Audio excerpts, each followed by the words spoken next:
Hi hello నమస్తే. Mass base సినిమాలోకానికి స్వాగతం సుస్వాగతం. మరో చక్కని చిత్రంతో ఈరోజు మీ ముందుకి మీ సినిమాలోకం నంబూరి రివ్యూస్. అరుంధతి సినిమాలో సోనూ సూద్ వదలబొమ్మాలి వదలా అంటూ అన్నట్టుగా మరి మనల్ని వదలా అంటూ వస్తున్నాడండి జగపతి బాబు. వదలా అనే సినిమాతోటి మన ముందుకి ఈ శుక్రవారం. మరి ఈ సినిమా విశేషాలేంటి, ఈ సినిమా కథనం నిజంగా మెప్పించిందా అనేది ఇప్పుడు చూసుకుందాం. సినిమా పేరు వదల. నటీనటులుగా సీనియర్ యాక్టర్ జగపతి బాబు, లయ, హృతిక్, శ్రీనివాస్ అవసరాల, రవివర్మ, జెన్నీ, రీను కాశ్యప్ రాజ్ తదితరులు నటించినటువంటి ఈ చిత్రానికి ఆకెళ్ళ వి కృష్ణ దర్శకత్వం వహించారు. ఈ శుక్రవారం విడుదలైనటువంటి ఈ చిత్రం మరి ప్రేక్షకుల్ని మెప్పించిందా లేదా, విజయాన్ని సాధించిందా లేదా అనే విషయాలు ఇప్పుడు చూసుకుందాం. జగపతి బాబు, లయ వెండితెరపై విజయవంతమైన జోడి. దాదాపు 2 దశాబ్దాల తర్వాత వీరిద్దరు కలిసి నటించినటువంటి సినిమా మళ్ళీ మన ముందుకు వచ్చిందండి. అదే వదల అంటున్నారు. ఈరోజు థియేటర్లోకి వచ్చింది. మరి ఈ చిత్రం కథ ఏంటి, ప్రేక్షకుల్ని ఎంతగా మెప్పించింది అనేది ఇప్పుడు చూసుకుందాం. కథ విషయానికి వస్తే యోగి సిద్ధార్థ్ మన జగపతి బాబు ఓ డాక్టర్. భార్య ప్రియ, లయ. తన 2 పిల్లలే ఆయన ప్రపంచం. 20 ఏళ్లుగా ఎలాంటి గొడవలు లేకుండా అన్యోన్యంగా సాగిపోతున్న వారి దాంపత్య జీవితంలోకి అముద అనే మన హృతిక్ శ్రీనివాస్ అనే యువతి ప్రవేశిస్తుంది. ఓ రోడ్డు ప్రమాదంలో గాయపడిన ఆమెని సిద్ధార్థ్ చికిత్స చేసి కాపాడతాడు. అలా అతనిపై ఆరాధన భావంతో ఆ కుటుంబానికి దగ్గరైన ఆమె ఆ తర్వాత సిద్ధార్థ్ను ఎలాగైనా తన సొంతం చేసుకోవాలని నిర్ణయించుకుంటుంది. ఈ క్రమంలోనే ఆ భార్యాభర్తల కాపురంలో చిచ్చు పెట్టేందుకు ప్రణాళిక రచిస్తుంది. గుర్తు తెలియని నెంబర్ల నుంచి సిద్ధార్థ్ అతని భార్యకు ఫోన్లో సందేశాలు పంపుతూ సైకోలో వేధించడం మొదలు పెడుతుంది. మరి ఆ తర్వాత ఏమైంది, అసలు అముద ఎవరు, ఆమె కథ ఏంటి, బాంబ్ బ్లాస్ట్లో ప్రాణాలు కోల్పోయిన శ్రీనివాస్ అవసరాలకి తనకు ఉన్న సంబంధం ఏంటి, ఆమెని పట్టుకునేందుకు పోలీసులు ఎందుకు గాలిస్తుంటారు, ఆ సైకో యువతి నుంచి తన కుటుంబాన్ని సిద్ధార్థ్ ఎలా కాపాడుకున్నాడు అన్నదే సినిమా అని అది చూసి మరీ తెలుసుకోవాలంటున్నాడు దర్శకుడు. మరి ఈ సినిమా ఎలా సాగిందో ఇప్పుడు చూసుకుందాం. ఇదొక సైకలాజికల్ క్రైమ్ థ్రిల్లర్. సంతోషంగా సాగుతున్న ఓ దాంపత్య జీవితంలోకి మరో మహిళ ప్రవేశిస్తే తలెత్తే పరిణామాలు ఏంటి అన్నదే క్లుప్తంగా ఈ చిత్ర కథాంశంగా తెరకెక్కించారు. లైన్గా చూస్తే కథలో ఏమంత కొత్తదనం కనిపించకపోయినా సినిమా మొత్తం ఒక 5 పాత్రలు 2 లొకేషన్లలో చుట్టేసినట్టుగా అనిపిస్తుంది. నిడివి కూడా 2 గంటల్లోపే. ప్రథమార్థం ఓ సింపుల్ ఫ్యామిలీ డ్రామాలా, ద్వితీయార్థం సస్పెన్స్ థ్రిల్లర్లా సాగింది. కథానాయకుడి కుటుంబ పరిచయం, అముద హీరో జీవితంలోకి ఎలా నెమ్మదిగా ఎంటర్ అయింది, కథా ప్రపంచంలోకి తీసుకెళ్లాడు దర్శకుడు. సిద్ధార్థపై అముద ఆరాధన భావాన్ని పెంచుకోవటం, అతడిని తన సొంతం చేసుకోవాలని నిర్ణయించుకుంటుంది. అక్కడి నుంచే కథ మరో మలుపు తిరిగినట్టుగా కనిపిస్తుంది. ఓవైపు ఆమె చేసే కొన్ని సైకో పనులు, మరోవైపు పోలీసులు సాగించే ఇన్వెస్టిగేషన్ కథని థ్రిల్లర్ జోనర్లోకి మారుస్తాయి.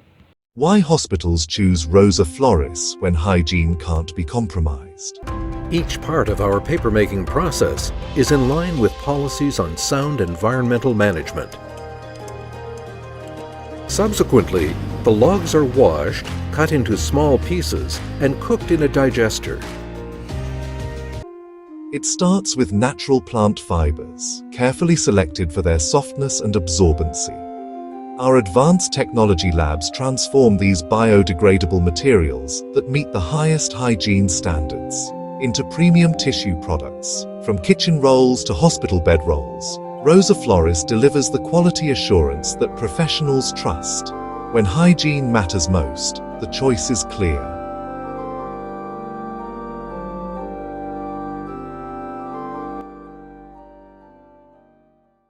ఇక ద్వితీయార్థం నుంచి కథంతా పూర్తిగా సైకలాజికల్ థ్రిల్లర్ జోనర్లోకి మారిపోతుంది. నాయకుల దాంపత్య జీవితంలో విభేదాలు సృష్టించేందుకు అముద పన్నే కొన్ని కుట్రలు, దానివల్ల కుటుంబంలో చెలరేగే అలజడి, హీరో పిల్లల ప్రాణాలకు ఏర్పడే ముప్పు అన్నీ ఉత్కంఠంగా గురిచేస్తాయి. అయితే ఈ కథకి కీలకమైన అముద పాత్ర తాలూకు గతం ఏముంది, థ్రిల్లింగ్గా అనిపించదు. ఈ తరహా కథలు చాలానే చూసాం కదనే. అనుభూతిని కలిగించేలా ఉంటుంది.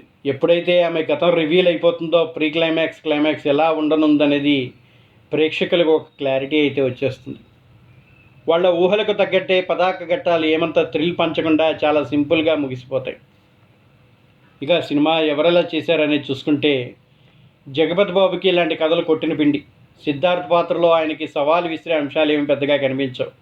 ఒక సీనియర్ యాక్టర్గా చాలా సింపుల్గా నటించేశారనే చెప్పాలి. కుటుంబాన్ని ప్రేమించే భర్తగా ఓ సైకో యువతి చేతిలో చిక్కుకుని ఇబ్బంది పడే సగటు తండ్రిగా ఆయన నటన ఆద్యంతం అలరిస్తూ ఉంటుంది. భర్తని అమితంగా ప్రేమించే భార్యగా లయ నటన ఆకట్టుకుంటుంది. వీళ్ళిద్దరి కోసమే ఈ సినిమా చూడాలి అనిపించే విధంగా అయితే ఉంది అని చెప్పచ్చు. ప్రతినాయక ఛాయల్లో సాగే అముద పాత్ర హృతిక నటన కట్టిపడేస్తుంది. శ్రీనివాస్ అవసరాల, రవివర్మ తదితరుల పాత్రలు పరిధి మేరకు ఉంటాయి. దర్శకుడు ఎంచుకున్న కథలో కొత్తదనం లేకపోయినా సన్నివేశాలు ఊహకు తగ్గట్టు సాగిన నిడివి తక్కువగా ఉండటం వల్ల కలిసొచ్చే విధంగా ఉంది. ఎక్కడా బోర్ కొట్టించకుండా ఆకట్టుకునే విధంగా తెరకెక్కించగలిగాడు దర్శకుడు అని చెప్పచ్చు. ఇక జగపతి బాబు, లయ, హృతిక నటన సినిమాకి ప్రధాన ఆకర్షణగా నిలిస్తే ద్వితీయార్థంలో థ్రిల్ మరింత బలాన్ని చేకూర్చాయని చెప్పచ్చు. కొత్తదనం లేని కథనాలు ప్రథమార్థం కొంచెం మామూలుగా అనిపించినా దాన్ని తెరకెక్కించే విధానం మాత్రం డెఫినెట్గా మార్క్స్ కొట్టేసిందనే చెప్పచ్చు. ఈ వారం థియేటర్స్లోకి వచ్చిన లేటెస్ట్ చిత్రాల్లో జగపతి బాబు, లయ ప్రధాన పాత్రల్లో నటించిన ఈ థ్రిల్లర్ చిత్రం ఆకర్షించే విధంగానే ఉంది అని చెప్పచ్చు. మధ్యప్రదేశ్లో డాక్టర్గా పనిచేసే యోగి సిద్ధార్థ తన భార్య ప్రియా, వారి పిల్లలు ఒక అందమైన ఫ్యామిలీ లైఫ్ని లీడ్ చేస్తారు. అయితే ఓ యాక్సిడెంట్ ద్వారా పరిచయం అయిన అమ్మాయి అముద మొదట యోగి లైఫ్లోకి వస్తుంది. అక్కడి నుంచి వీరి జీవితంలో ఆమె మూలాన ఊహించని పరిస్థితులు ఎదురవుతాయి.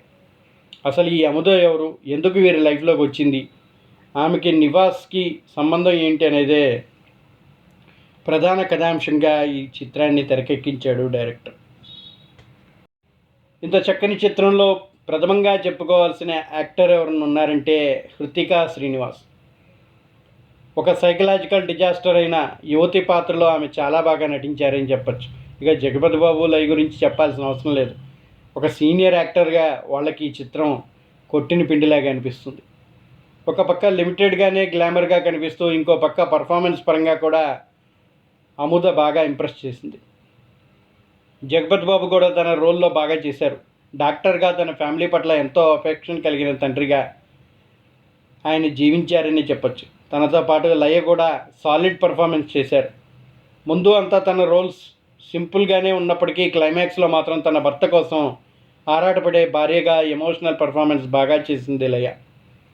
వీరితో రవివర్మ పాటుగా ఇతర నటీనటులు తమ పాత్ర పరిధి మేరకు బాగా నటించారని చెప్పాలి. ఈ సినిమా కేవలం దర్శకుని దృక్కోణంలో ఆలోచించే వరకే తప్ప ఇంకో ఎవరికి కనెక్ట్ కాదని చెప్పచ్చు. జగపతి బాబు, హృతిక శ్రీనివాసుల నడుమ సన్నివేశాలు రెంటికి వాసి అంతా గ్యాప్లో కొంచెం లవ్ అండ్ లస్ట్ ఎలిమెంట్స్ని ఎస్టాబ్లిష్ చేయటం వీక్షకుడికి ఆకట్టుకునేలా అనిపించవు. కథనం పరంగా చాలా డిసప్పాయింట్గా అంశాలు ఉన్నప్పటికీ పర్ఫార్మెన్స్ పరంగా మెప్పించే విధంగానే తీశారని చెప్పచ్చు. మొదట్లో విజయ్ సేతుపతి మహారాజా స్టైల్లో కొంతసేపు పర్వాలేదనిపిస్తుంది, కానీ తర్వాత కథనం అంతా చాలా రొటీన్ అండ్ బోరింగ్గా సాగుతుంది. ఇప్పుడు తను అనుకున్న పాయింట్ని ఎస్టాబ్లిష్ చేసే ప్రయత్నంలో జగపతి బాబుకి, హృతిక్కి నడుమ సాంగ్ ఎందుకు పెట్టాడో అర్థం కాకుండా ఉంది. ముందంతా ఒకే కోణంలో చూపించి చివరికి అందుకు పూర్తిగా విరుద్ధంగా ట్విస్టులు ఇచ్చిన సినిమాని కూడా ఉన్నాయి, కానీ ఇలాంటి సున్నితమైన సబ్జెక్ట్లో కథనాన్ని ఇంకా కోర్ తీసుకొని చేయాల్సిన అవసరం ఉంది, కానీ అది మిస్ అయినట్టుగా అనిపిస్తుంది. అలానే ఫస్ట్ హాఫ్లో జగపతి బాబు, లయ నడుమ కొన్ని రొమాంటిక్ ట్రాక్స్ కొంచెం ఓవర్గానే అనిపిస్తాయి. హృతిక పాత్ర వారి ఫ్యామిలీని అంతా టార్చర్ చేసినప్పటికీ చిన్న ఎమోషనల్ కాన్సెప్ట్ పెట్టి ఆమె ముందు చేసిన టార్చర్ని సింపుల్గా మర్చిపోయి ఆమె ఫోటో ఇంట్లో పెట్టుకోవటం ఏంటో అర్థం కాదు. ఈ సినిమాలో నిర్మాణ విలువలు డీసెంట్గా ఉన్నా సినిమాలో సంగీతం మాత్రం పర్లేదనిపించింది. మొత్తంగా చూసుకుంటే ఈ వదలా సినిమా ఒక బోరింగ్ సైకలాజికల్ థ్రిల్లర్గా అనిపించినప్పటికీ హీరో, హీరోయిన్, విలన్ నటించినటువంటి పర్ఫార్మెన్స్ పరంగా చూసుకుంటే ప్రతి ఒక్కరిని అట్రాక్ట్ చేస్తుందని చెప్పచ్చు. ఓకే అనిపించే కథనం ఉన్న పర్ఫార్మెన్స్ పరంగా డీసెంట్గా అనిపించింది అటువంటి ఈ చిత్రానికి మీ సినిమాలకు ఇచ్చే రివ్యూ 2.5/5. మరి ఈ చిత్రం పర్వాలేదని సినిమాలకు అని కనిపించింది. మరి మీకు ఎలా అనిపించిందో మర్చిపోకుండా మీరు కామెంట్ బాక్స్లో మీ రివ్యూని తెలియజేయాలని కోరుకుంటున్నాం. అలాగే మా ఈ రివ్యూ మీకు నచ్చినట్టయితే మర్చిపోకుండా ఒక లైక్ని తెలియజేయండి. అలాగే ఈ మా స్పేస్ సినిమాలోకన్ ఛానల్ని మీ స్నేహితులు, సన్నిహితులు, మిత్రులు, బంధువులకి షేర్ చేయండి. Don't forget to subscribe our channel. ఇప్పటివరకు మా రివ్యూ చూస్తున్న వాళ్ళు ఎవరైనా సబ్స్క్రైబ్ చేసుకున్నట్టయితే దయచేసి సబ్స్క్రైబ్ చేసుకోండి. మమ్మల్ని ఎంకరేజ్ చేయండి. మరిన్ని చక్కని చిత్రాలతో మళ్ళీ మీ ముందుకు వస్తాం. Until then see you. Signing off మీ నంబూరి. జై హింద్, జై భారత్.